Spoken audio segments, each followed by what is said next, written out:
André Kanga, secrétaire permanent du groupe d'action contre le blanchiment d'argent en Afrique centrale, en sigle GABAC, est venu remercier le président Denis Sassou Nguesso qui avait porté sa candidature auprès de ses pairs de la sous-région, en même temps prendre conseil auprès de ce dernier afin d'accomplir sa mission avec sérénité.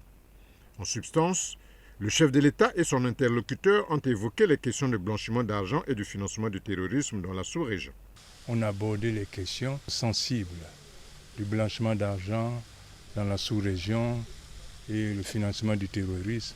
Notre rôle, c'est de mettre dans tous les États le dispositif de lutte contre le blanchiment et le financement du terrorisme et la prolifération des armes à destruction massive. Nous avions comme relais dans les États les agences nationales d'investigation financière. C'est eux qui sont sur le terrain, sur le plan opérationnel. Donc c'est eux qui font les rapports, qui traquent.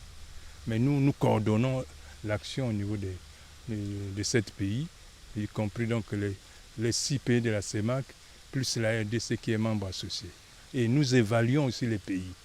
Donc là, nous venons de terminer les évaluations mutuelles du deuxième cycle. La sous-région se prépare pour le troisième cycle. Pour plus d'efficacité sur le terrain pratique de lutte contre le blanchiment d'argent, cette institution sous-régionale a mis en place un plan triennal pour intensifier son travail dans les différents États membres. J'ai indiqué aussi au chef de l'État que le Congo rentrera en jeu en 2028 pour l'évaluation du troisième cycle. Donc il faut que le pays commence déjà à se préparer.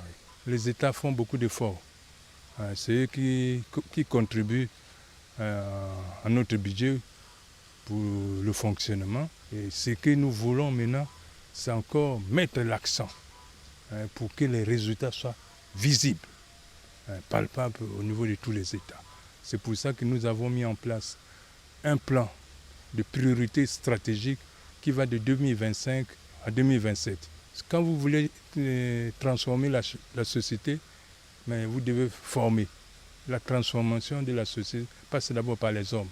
Donc nous allons former nos magistrats, nous allons former les officiers de police judiciaire et former aussi le personnel des agences nationales d'investigation financière pour améliorer la capacité opérationnelle de toute la chaîne de lutte contre le blanchiment et le financement du terrorisme. Nous allons intensifier les formations, changer la compréhension de ce phénomène qui n'est pas bon dans nos États.